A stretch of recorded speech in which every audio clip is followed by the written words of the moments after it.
Welcome to IT4. இன்னைக்கு இந்த செஷனில் நம்ம SQL சர்வர்லேருந்து லாக்ஸ் அப்படிங்கிறத பற்றி பார்க்க போகிறோம்.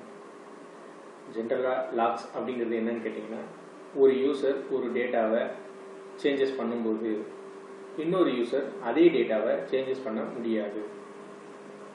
ஸோ அந்த டேட்டாவில் ஃபஸ்ட்டு யூசர் சேஞ்சஸ் பண்ணிட்டு இருக்கும்போது அங்கே லாக் ஆகிடும்.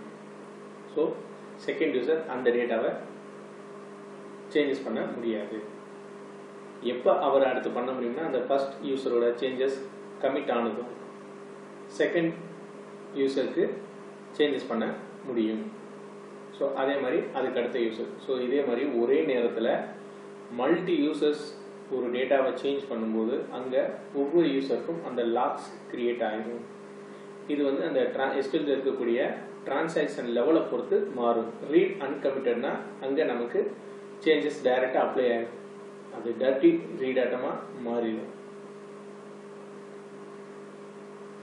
ஸோ இதுதான் அந்த லாக்ஸ். எக்ஸாம்பிளுக்கு ஒரு பேங்க் எடுத்துக்கிறோமே. ஒரு பேங்க்ல 2 கிளர்க் இருக்காங்க. 2 பேரும் ஒரே அக்கௌண்ட்ல சேஞ்சஸ் பண்ண ட்ரை பண்றாங்க. ஸோ ஃபர்ஸ்ட் கிளர்க்கும் செகண்ட் கிளர்க்கும் ஒரே நேரத்தில் அந்த அக்கௌண்ட்டோட டேட்டாஸை எடுக்கிறாங்க, சேஞ்சஸ் பண்ணுறாங்க, திரும்ப சேவ் பண்ணுறாங்க. ஸோ அப்படின்னு பார்த்தீங்கன்னா, லாஸ்ட்டாக யார் சேவ் பண்ணாங்களோ அவங்களோட டேட்டாஸ் மட்டும்தான் இருக்கும். ஃபர்ஸ்ட் சேவ் பண்ணவங்களோட டேட்டாஸ் இருக்காது. ஏன்னா அந்த ஃபர்ஸ்ட் சேவ் பண்ண சேஞ்சஸையும் ரீப்ளேஸ் பண்ணிடும் செகண்ட் இருக்கக்கூடிய சேஞ்சஸ். ஸோ இந்த மாதிரி இஷ்யூஸ்க்காக நமக்கு அந்த டேட்டாவில் லாக் ஒன்று கிரியேட் பண்ணிட்டோம்னா ஒரு யூசர் தான் ஒரு நேரத்தில் பண்ண முடியும் அப்படின்னு வச்சுக்கிட்டோம்னா கரெக்டாக இருக்கும். ஃபர்ஸ்ட் யூசர் டேட்டாஸ் சேஞ்சஸ் பண்ணுறாங்க, அது வரைக்கும் அந்த லாக் கிரியேட் ஆகிருக்கும். அடுத்து செகண்ட் யூசர் அந்த லாக் ஃபர்ஸ்ட் யூசரோட லாக் ரிலீஸ் ஆனதும் செகண்ட் யூசர் அதை சேஞ்சஸ் அப்ளை பண்ண முடியும். ஸோ இந்த மாதிரி லாக்ஸ் நம்ம SQL சர்வரில் இந்த கான்செப்டுக்காக யூஸ் பண்ண முடியும். இந்த டேட்டா இன்டெகிரிட்டி அண்ட் கன்சிஸ்டன்சியை கண்ட்ரோல் பண்ணிக்கிறதுக்கு. SQL சர்வரில் நம்ம 6 விதமான ரிசோர்சஸ், 6 டைப்ஸ் ரிசோர்சஸுக்கு நம்ம லாக்ஸ் கிரியேட் பண்ண முடியும். ஃபர்ஸ்ட் ஒன்று என்ன கேட்டீங்கன்னா, ரோ ஐடி. ரோவுக்கே நம்ம பண்ண முடியும். ஒரு சிங்கிள் ரோவை லாக் பண்ணிட்டு அதில் சேஞ்சஸ் பண்ணிட்டு திரும்ப ரிலீஸ் பண்ணிக்க முடியும். அதே மாதிரி ஒரு டேபிளை லாக் பண்ணிக்கிற முடியும். ஒரு டேபிளையே லாக் பண்ணிட்டு வேற எந்த யூஸரும் அக்சஸ் பண்ணாமல் நம்ம மட்டும் அக்சஸ் பண்ணிட்டு சேஞ்சஸ் பண்ணிட்டு திரும்ப லாக்கை ரிலீஸ் பண்ணி விட முடியும். அதே மாதிரி கீ, அதாவது பிரைமரி கீ, யூனிக் கீ, அந்த கன்ஸ்டன்சிகளுக்கு நம்ம லாக் கிரியேட் பண்ண முடியும். 4வது பேஜஸ், அதாவது ஒரு டேபிளில் இருக்கக்கூடிய ஒரு டேட்டாஸுக்கும் பேஜஸ் ஃபார்மேட்டில் தான் ஸ்டோர் ஆகிருக்கு.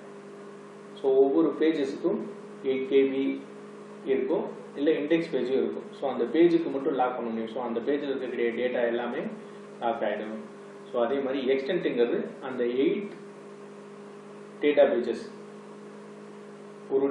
ஒரு பேஜுங்கிறது 8 KB இருக்கும். இதே மாதிரி 8 டேட்டா பேஜ் சேர்ந்தது தான் ஒரு எக்ஸ்டென்ட் கான்டிஜியஸ் குரூப்னு சொல்லுவாங்க.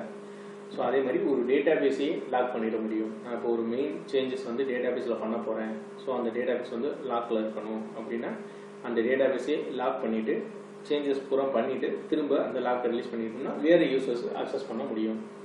ஸோ இதுதான் lakhs.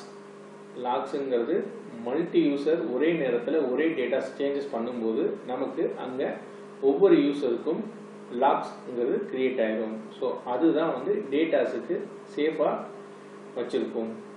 So first user changes பண்ணுற வரைக்கும் அது லாக்கில் இருக்கும். அடுத்து அவர் சேஞ்சஸ் கம்ப்ளீட் ஆனதுன்னா அந்த லாக் ரிலீஸ் ஆகும். ஸோ அடுத்தடுத்த யூசர்ஸ் இப்படி வரிசையாக பண்ண முடியும்.